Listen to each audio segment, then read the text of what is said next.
All right, so welcome everyone back to the second day of the Speculative Futures Symposium that we have today. Just a reminder that the art exhibit is still ongoing. Now, this morning in the lobby of the IAC, there will be a luncheon in there, but you can still get in if you go through the back way, up by the Terracotta Warriors and up through the Peace Stub, and you should be able to get in just fine if you want to look at the art that's there. And we have a bunch of fine presentations today, and our first one will be by Daniel Amrhein, who is the marketing director for the Center for Puppetry Arts, which I got correctly this time. Yep. All right, good. And he's going to be talking about punishing powerful women, gender power politics in American superhero comics. Let's welcome Daniel, please. Thank you. All right, so traditionally superhero comics are rife with power imbalances between superheroes and superheroines. While both heroes and heroines routinely display awe-inspiring superhuman feats, the upper limits of those powers tend to be gendered. Historically, there's been a ceiling on the amount of power a heroine can possess before the narrative shifts and she starts causing more harm than good. Or to put it more bluntly, unlike their male counterparts, superheroines are only allowed so much power before worlds burn and people start to die. These disparate depictions of powerful men and powerful women serve to reinforce cultural myths about masculine superiority and other harmful patriarchal notions about women. So these constructed narratives about women with quote-unquote too much power in turn creates ample opportunities for the stories to then justifiably punish these women. So my presentation will focus on Jean Grey and specifically the Dark Phoenix saga as the archetypal example of this mistreatment, and then I'll go on to talk about a few other examples from Marvel Comics specifically of women who have followed kind of a similar trajectory and been punished as a result. Before we move on, I want to make a distinction between heroic masculine suffering and the types of punishment brought against powerful women that this presentation will mostly be focusing on. So while comics routinely depict both genders, I say both genders because there aren't many non-binary heroes and we're focusing on superheroes and superheroines. Generally, we can see both of these superheroes and superheroines in distress and physical danger. However, the intent behind this peril is often very different. If you see a character like Wolverine suffering a horrible bodily injury, doing something heroic, that's heroic masculine suffering. As Jeffrey Brown explains, the persistent spectacle of heroic suffering suggests that it is ultimately a willful form of self-punishment undertaken to solidify a masculine position and eradicate any hint of pacificity or feminization. Kent Brittenall observes that the muscular action hero exemplifies the cultural standard of the solid and impenetrable male body. The actions hero's suffering body bears its injuries not as a sign of weakness, but as the mark of invulnerability. Scenes of danger, destruction, devastation provide a stage on which the hero performs acts of strength and bravery. Insofar as his body is in pain during the performance of these Herculean feats, its suffering evinces its heroic nature. The male body, or this male body, or rather the male body, deserves admiration and veneration because it emerges victorious, even though it has been beaten, bruised, and made to bleed. So this isn't surprising because Western culture has a long history of romanticizing heroic masculine suffering. You can see these types of stories play out in stories about Odin, Hercules, Christ. This is why we have so many examples of Spider-Man in Christ poses. It's not limited to Spider-Man. We have characters who are male characters who are quite literally crucified. Here's an example of Wolverine and also Angel, who have literally been crucified within their comics. We also get a lot of male heroes in pietà poses, right? Same kind of invoking that Christ imagery. Of course, depictions of heroic masculine suffering aren't limited to blatant references to pre-existing figures from myth, stories, and art. A quintessential comic example of this type of heroic masculine suffering comes from Amazing Spider-Man number 33, where we have not not one, not two, not three, but 4 full panels of Spider-Man struggling under a collapsed pile of rubble before finally breaking free.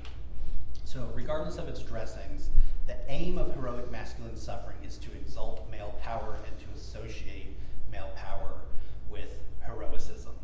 In contrast, what I'm talking about, punishment doled out against powerful women in these stories exists to condemn the concept of powerful women and to associate that power with instability, which is going to be a key word here. So when I say punishing powerful women, I'm not necessarily referring to a formal punishment, right? An incarceration, something handed out as a result of, as a direct result of it in a formal way. But in my research, I've kind of identified 8 primary ways that these women are often punished in these superheroine comics. So this can be a formal punishment, which we'll talk about a little bit later, a physical trauma, which can include death, or in the case of superhero comics, a lot of times depowering. It can be emotional, psychological trauma, sexual domination by a male character. It can be tethering feminine power to the male gaze. It can be directly correlating feminine power and evil. Often this is done in a very, very overt way. This is in direct contrast to the masculine powers ties to heroicism we talked about earlier. This can be a loss of self. This is generally tied to a new name, a new identity, a new costume imposed upon that superheroine by a third party. And then finally, a loss of agency. Often this involves being manipulated or controlled by another character, most often a male character, and it's also often accompanied with a shift from protagonist to antagonist within the story itself. So with that structure in place, those 8 kind of modes of punishment, let's actually start talking about Jean Grey. So Jean Grey is part of a kind of Silver Age tradition, along with Wasp and Invisible Girl, of being the singular female member on a team of males. These women all tend to be the least powerful members on their team. They tend to be largely defined by their relationships to their male teammates, and they are often serve as love interests to multiple male characters on the team. In all 3 of these cases, they also include them being a love interest to a significantly older male teammate. This first panel is from Jean Grey's very first appearance in '63, and you can see 3 of her 4 male teammates peering around the corner watching her as she's just changed into her skin-tight outfit. And here we have Professor X, her teacher and mentor, who is a good bit older than her, thinking about how he has feelings for his new student. This is pretty much where Jean sits within the context of the X-Men story until we get to the Phoenix Saga. So the Phoenix Saga actually does a lot of work to kind of rehabilitate Jean from a character perspective. It starts off really strong. It's a fairly progressive comic for its time. It dedicates a significant amount of the story to giving attention to Jean's thoughts, to Jean's feelings, to actually developing her as a character. Basically, the story starts off when they're re-entering the Earth in a spaceship, and the cockpit is unshielded.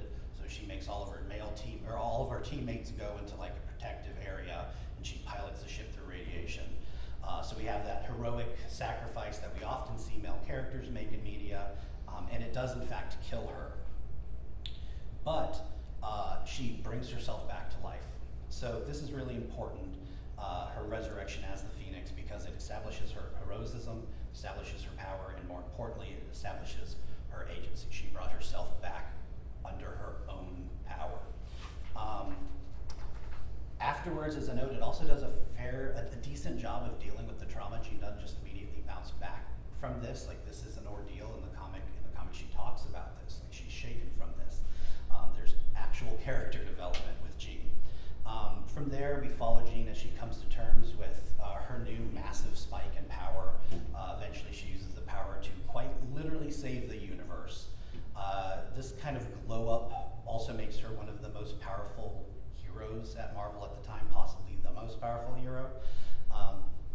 According to artist Dave Cockrum, who drew the Phoenix Saga, Jim Shooter, Marvel's then editor-in-chief, remember that name, hated strong female characters. When we first introduced Phoenix, we wanted her to fight Thor or Silver Surfer, but Shooter wouldn't allow it. He said no female is going to beat Thor or the Silver Surfer. We kind of sneaked around him by setting her up against Firelord, who had once fought Thor to a standstill. We established her power levels that way. You can see that panel up here. So despite the strong start with the Phoenix Saga, there were already bumps along the road, and the Dark Phoenix Saga would see an increase in questionable decisions and editorial meddling. So as we go into the Dark Phoenix Saga, we get the story of Jean has attracted the attention of the nefarious Hellfire Club, and Jean falls under the control of the villain mastermind, and she temporarily goes bad. So not only is she manipulated and controlled by a male character, there's also a sexual component to her domination. Quite literally, she's psychically being manipulated with illusions, and she's kissing her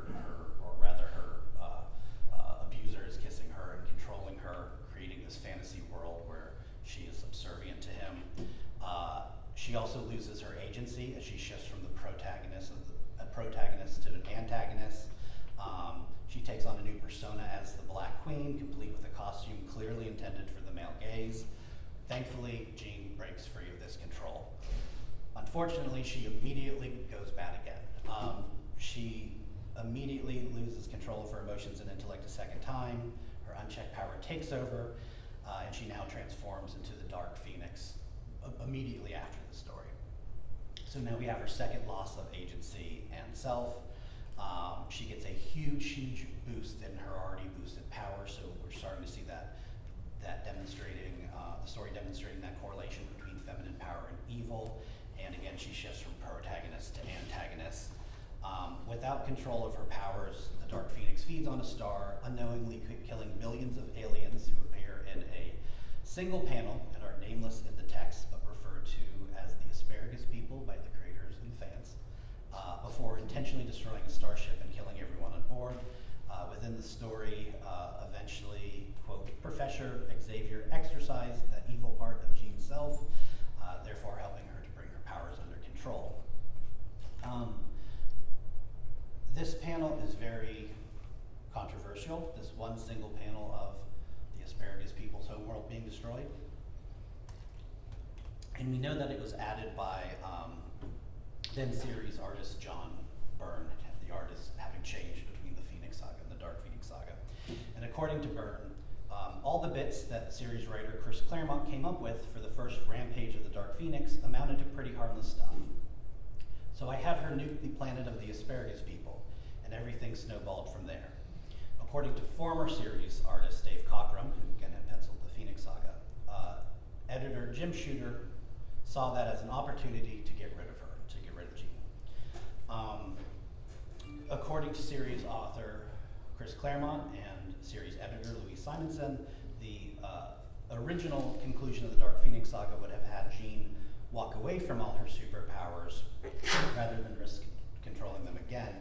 But Jim Shooter, who we talked about earlier, that wasn't good enough for him. In Shooter's own words, quote, that to me would be like taking the German army away from Hitler and letting him go back to governing Germany. I take major issue with this false analogy, conflating a sci-fi, out of control, elemental force to the real world atrocities of Hitler is overly simplistic, extremely distasteful, and a pretty disingenuous read of the text. Regardless, Shooter insisted that Jean be punished formally. Shooter goes on to say, quote, I suggested that the Phoenix be sent to some super security interstellar prison as punishment for her crimes. Series editor Louise Simonson that is not her recollection of events. According to her, quote, Shooter said that Jean had to be put in hell for all eternity or killed, and that I was to take over the book immediately and oversee this eternal torture and death. Basically, I was the executioner. So I asked Chris Claremont what he wanted to do. Since he only had two options, Chris said, I guess we'll have to kill her. Shooter said she was dead forever. He said Chris would never, ever be allowed to bring her back no matter what. Of course, Shooter did let Jean come back 5 years later without Chris Claremont's involvement whatsoever. Upon her return, she was stripped of both her Phoenix power and also her telepathy, leaving her less powerful than when she initially started the story. Now, as problematic as Jean's treatment is, the important thing to understand, this is not an isolated incident within comics. They've historically made use of these types of tropes, and now I'm going to talk about a couple others. We have magic, or the dark child. This is Colossus's 7-year-old sister, Lilana. She is abducted by demons and whisked away to this magical hell dimension called Limbo, where he magically ages her up, which you can see him doing here, and renames her Dark Child as she begins an actual physical transformation to become demon-like. Horns, hooves, claw, feet, everything. As she becomes more powerful, we have that loss of self tied to a new look, name, and persona, again, thrust upon her. Some depictions of the Dark Child also serve the male gaze, as you can see here. Canonically, she is 13 in this picture after having been aged up, which has all kinds of issues in and of itself. The demon controls and manipulates her, so we have another male character controlling and manipulating. He uses a combination of magic, emotional, physical torture. Again, we have that tie of emotional, physical trauma to female power or empowerment. Not only are her newly acquired powers demonic and tied to Limbo because they're magic, but for some reason the comic takes it one step further and associates her mutant abilities, which is an innate power she is born with her.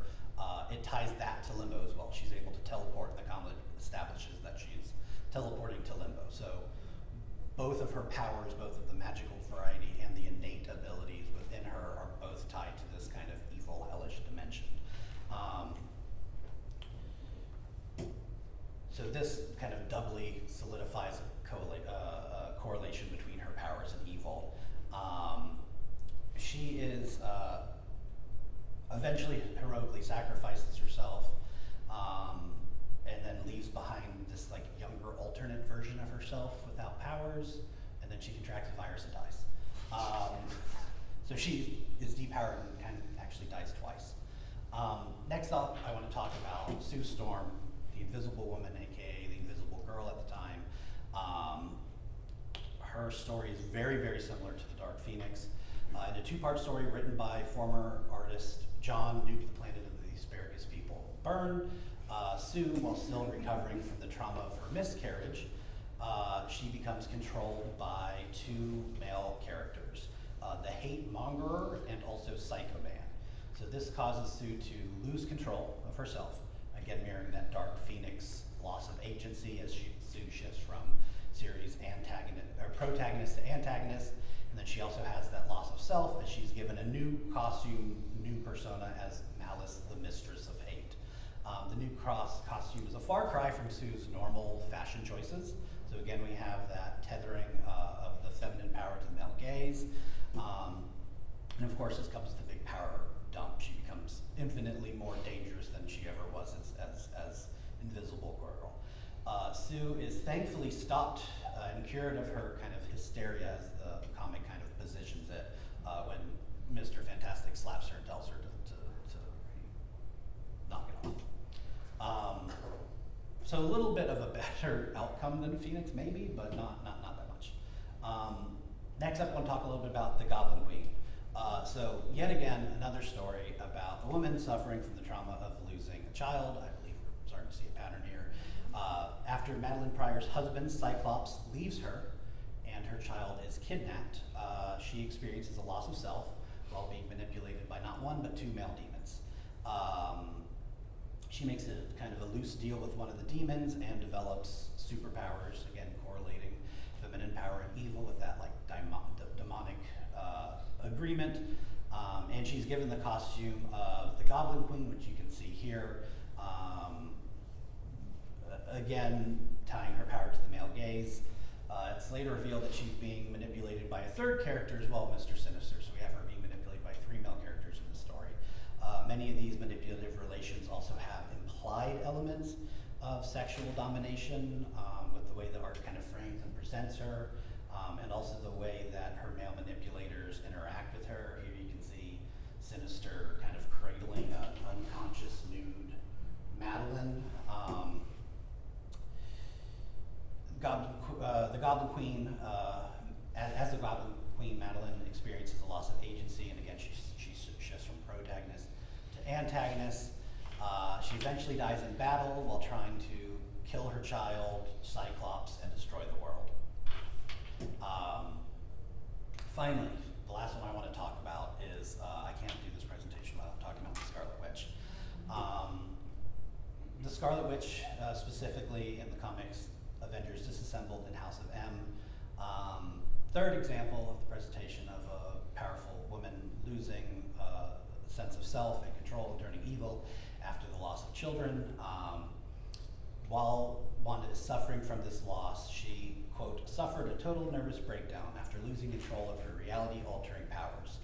In Avengers Disassembled, this takes the form of her doing a plethora of things, but one of them is bringing a whole lot of supervillains together in one spot and attacking her teammates. A bunch of her teammates die, including Hawkeye. After that, while she's trying to recover from that, an unstable and unwell Scarlet Witch is manipulated by her brother at her bedside, her brother whispering in her ear, and convinces Wanda to remake reality with their family ruling everything. Then in this new reality, she loses control again, becomes angry, and utters the famous "no more mutants" phrase, thus depowering the majority of the world's mutants. This causes lots of death as flying mutants suddenly can't fly and drops out of the sky. Mutants with gills suddenly can't breathe underwater. Wanda's portrayal of these stories again kind of plays into the kind of hysterical woman trope we've seen with some of these other women. And again, it correlates feminine power and evil, as Wanda has exponentially more power in these stories than she ever had before. There's also a loss of agency while she's being controlled by a male character, her brother. And these stories, especially House of M, primarily position Wanda as an antagonist rather than a protagonist, as she was for the majority of her publication. There's also a component of sexual domination by a male character in kind of the conclusion of this story. There's a story about a newly resurrected Hawkeye seeking Wanda out to kill her, to take revenge against her. And he finds her with amnesia, complete loss, doesn't know who she is, doesn't know who he is, and instead of taking vengeance against her, he has sex with her, which the comics paint in actually a very beautiful way, very like Olympian kiss kind of way, but obviously it's actually very, very upsetting. So kind of when viewed collectively, these stories really paint a defamatory portrait of the very concept of powerful women. Whether it's Dark Phoenix nuking the asparagus people's planet, or the far too common real-world joke that a woman president would start World War III when she's on her period, these constructed narratives equate feminine power with instability and mayhem, and these stories create a world where even the most heroic and virtuous of women should not and cannot be trusted with the same degree of power and autonomy as their male counterparts. Thank you.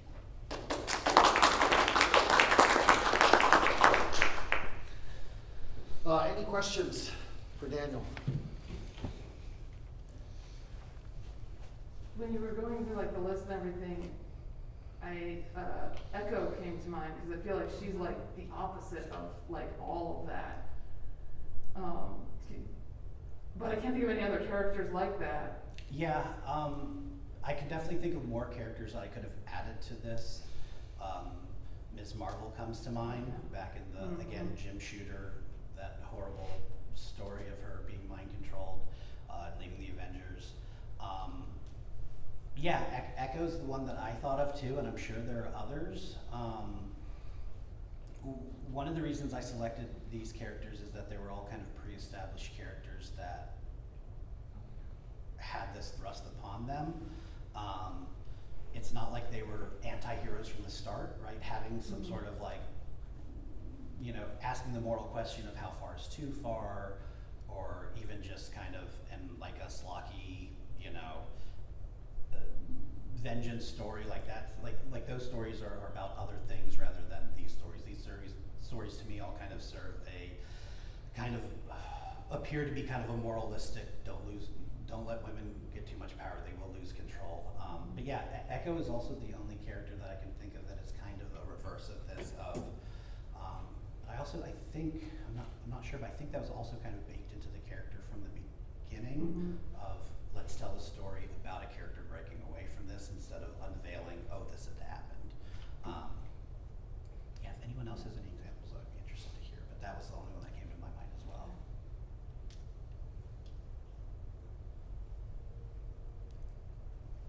Any other questions? All right, thank you, Daniel.